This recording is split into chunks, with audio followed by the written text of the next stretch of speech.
Hello दोस्तों, नमस्कार। सुमी हिंदी कहानियाँ में आप सभी का स्वागत है।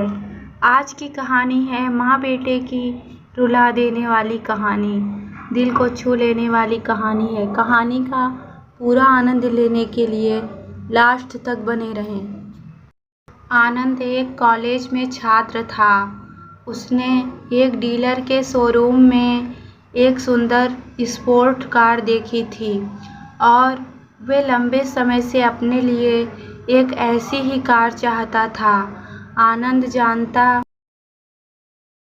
था कि उसके माता पिता उसे खरीदने के लिए सक्षम हैं, इसलिए उसने उन्हें बताया कि उसे ये कार अपने ग्रेजुएशन कंप्लीट होने पर गिफ्ट के रूप में दें। देखते ही देखते वो दिन भी आ गया और पिता ने जेम्स को अपने निजी कार्यालय में बुलाया।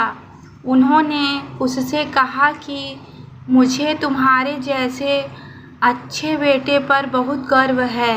उन्होंने उसे बताया कि वह उससे कितना प्यार करता है और उसे एक प्यारा रैपर से लिपटा हुआ उपहार दिया। आनंद उस छोटे से गिफ्ट के डिब्बे को देख निराशा महसूस करने लगा, लेकिन वह जानने के लिए उत्सुक था कि ऐसा क्या था उस बॉक्स में। इसलिए उसने बॉक्स तुरंत खोला और उसमें एक लाल कपड़े से लिपटी भगवद गीता देखी।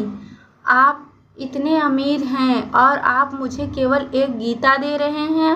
काफ़ी गुस्से से अपने पिता पर चिल्लाया और अपनी नाराज़गी और गुस्से के वश में आकर आडम्ब ने न आव देखा न ताव, तुरंत घर छोड़ दिया। काफ़ी साल बीत गए।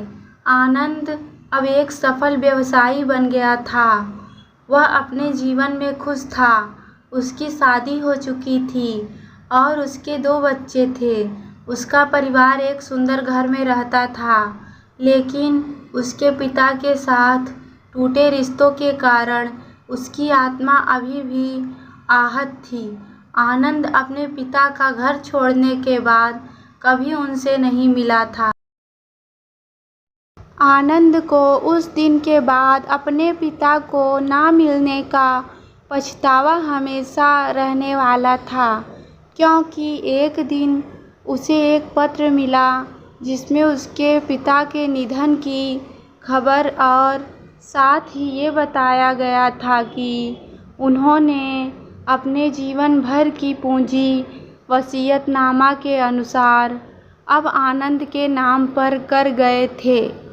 अपने पिता की सारी संपत्ति विरासत में मिली। तब आनंद अपने पिता के घर पहुंचा और कुछ महत्वपूर्ण कागज की तलाश करने लगा और गलती से उसे वही भगवद गीता का उपहार लिपटा हुआ मिला, जिसे देख उसे फिर वही उदासी का एहसास हुआ। उस गीता को उसने अच्छे से देखा तो उस पर अपने पिता की हैंडराइटिंग में कुछ लिखा पाया। उस पर लिखा था, मैं खुद को बेचकर भी हर सपना पूरा करूँगा तेरा, बस तू सपने ज़रा बड़े देखना। ये बोल रहा बाप नहीं, जिंदगी का सबसे पहला दोस्त तेरा। ये कविता पढ़ी ही थी कि अचानक उस किताब से एक चाबी गिरी, जिसके ऊपर लगे टैग पर उसके ग्रेजुएट होने की तारीख के साथ कॉन्ग्रेचुलेशंस और आई लव यू लिखा था। आनंद के सर के ऊपर से उसके पिता का साया तो पहले ही उठ चुका था और आज उसके ज़िंदगी की सबसे बड़ी गलती के बारे में जानकर उसके पैरों के नीचे से ज़मीन भी खिसक गई। इस दिन आनंद की आंखें और रूह दोनों पछतावे के आंसू रोए। यह इमोशनल स्टोरी आपको पसंद आई हो तो प्लीज़ वीडियो को लाइक शेयर और चैनल को सब्सक्राइब करें। धन्यवाद।